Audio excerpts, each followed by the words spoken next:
and welcome back to On the Workbench. Today we took a little quick trip over to Menards today to take a look around at their power tool selection. There's been some new updates and changes for fall 2020. So let's take a look around at one of my favorite stores. So if you've never been to one of these stores, it's a big box and every bit of it, although it's only found in the Midwest. Here's just a quick scan from up front near the checkout line. Let's head back towards the power tool lineup. And we see these new tools here from Masterforce, their store brand. I believe these are made by Sherva. This is the new Boost line that is just now coming out. I believe it might have the newer batteries in it, akin to the Cobalt XTR tools. There's a pretty good sized range of these Masterforce tools, but Menards also carries Bosch, Hitachi. As we can see here, really Metabo HPT. Let me correct myself. We've got Worx. Oh, what is that there? We also have Skil in the lineup too. And there you see the Craftsman sign. There used to be a full line of the V20 tools here, but those have disappeared, been replaced by the Worx line. There's a couple Black & Decker tools and a couple store brand, Tool Source brand lithium ion tools here. A few Black & Decker products remain. Not all the tools that they have are actually on display. Some are only in the boxes, and there's a little odd sign saying that that new light is over in the electrical department with the other lights. You can see there's batteries and chargers and things that are above the shelf. All sorts of accessories, a decent selection of Hitachi tools. It's not great, but it's still there. You know, when I look at these Worx tools, which seem to be creeping into the Menards store lately, I'm just not that impressed. I feel like they just feel cheap. They don't feel very confidence ensuing to me, especially this little, I guess we call it a cutoff saw. It makes me think of my little Milwaukee M12 one. Their other drills, they all just seem chintzy and cheap. I'm just not that impressed or excited about this line. I think it's a budget line, but why they took Craftsman out of there and replaced it with that is beyond me. So here's a look at the Bosch area light. I had in my video predicting the future of Cobalt tools, I had a little comparison with that. But overall, they've got a pretty good selection of Bosch tools, probably better than Lowe's, in all honesty here. You can get a decent line. There's even in the boxes, you can find their 12-volt tools there. So a pretty decent selection, all things considered. Here's now a little look more at the Masterforce tools. Here's the Masterforce Lantern. There's a Cobalt variant of this that's coming out before too long. And now here's the radio. This also has Bluetooth, AM, FM. I don't believe it's a charger, but there is a ability to be able to power that from the wall. At least it's nice to have FM radio. Now here's the one-handed bandsaw. This is just a nice, small, compact size. There you can see there's a trigger. Then up top, there is the safety guard there. And then it's nice on this particular bandsaw that the backside of the wheels are actually covered. There's some of the other competing cordless bandsaws that leave those wheels exposed, which I'm not a big fan of. So kudos to them for covering that up. Here's the new relatively new brushless circle saw. This one makes me think of the Cobalt XTR tool in about every way possible. That it's got the same rafter hook, the base plate is almost the same. Everything about it is almost identical. Now here's a brushed jigsaw. Nothing to really get too excited about here. This one, the bevel gauge was not able to lock in place. It's obviously a floor model, so it's been subject to some amount of abuse. Now here's one that's relatively interesting here. This is an impact driver, but it's got a ring light that makes me think of the rigid drill that has the ring light and the drill chuck. This is the only impact driver that I've seen that actually has a ring light like that. Kind of interesting, although it's a bit bulky and chunky for my like. Now there's the sander here. And so there's a decent line of core tools and plenty of extra tools beyond that. Here's a brushed grinder. I don't think there's a brushless one yet that's out. We'll put that back. Just come back here and take a look at what else is on the shelf here. You also notice there's a few Skil tools that are creeping in. Now these Masterforce tools are made by Sherva, and Skil is also made by Sherva.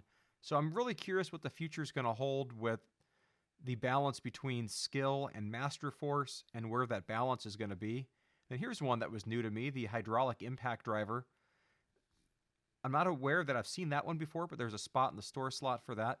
And what really got me interested today, particularly, was this new line of Boost tools. This is what caught my attention on this new tool, was the 33% more torque, and there's also a new battery. It's got a green accent color on it, so I'm suspicious that this might have 21,700 cells instead of 18,650, as well as this maybe, I'd be curious to see a teardown between this and a Cobalt XTR drill that since it's made by the same manufacturer as that this is an updated tool design.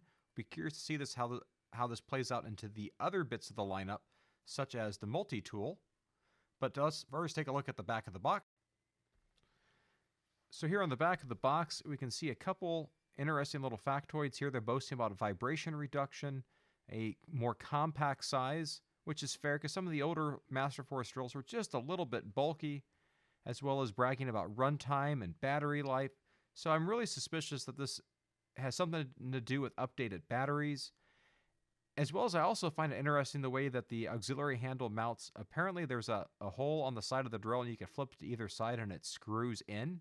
I find that to be a little bit precarious of providing only 2 mounting points for the auxiliary handle, such that you can't rotate it around or maybe even put it over the top so you could use it kind of like a mixing drill if you wanted to, as well as there's no indication of an anti-kickback feature. That doesn't necessarily mean it's not there, but the Cobalt drill has that, which I think is a fascinating feature that's wonderful. So now let's go over and take a look at the multi-tool. Here's the new multi-tool, also bragging about the vibration reduction system.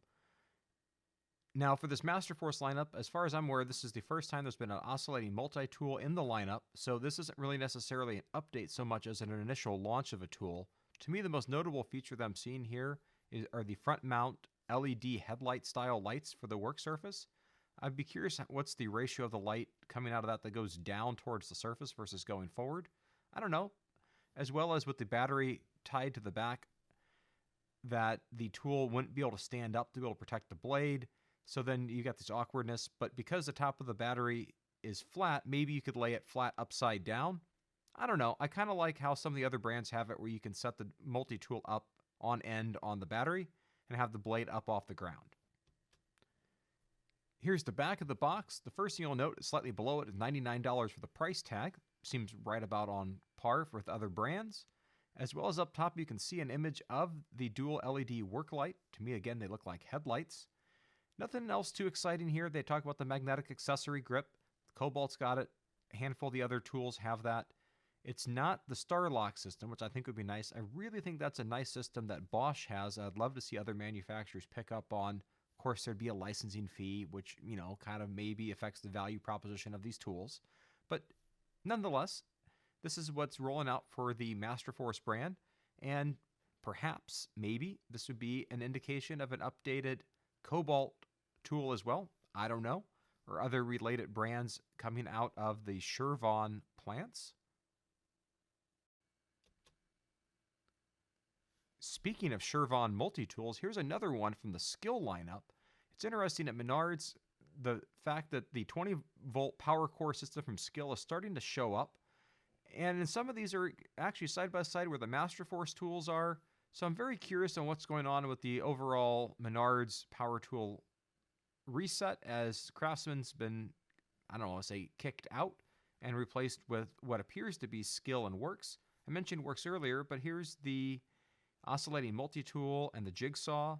Now, I believe Skil also has a brushless jigsaw in their lineup, which is not present today. But again, interesting to see these finally hit the retail store shelves. In my area, the Skil 12-volt line, or at least some elements of it, are available at Lowe's, but not the 20-volt. That's still online only. But here's an online store where I could pick up the 20-volt Skil system if I was interested in that.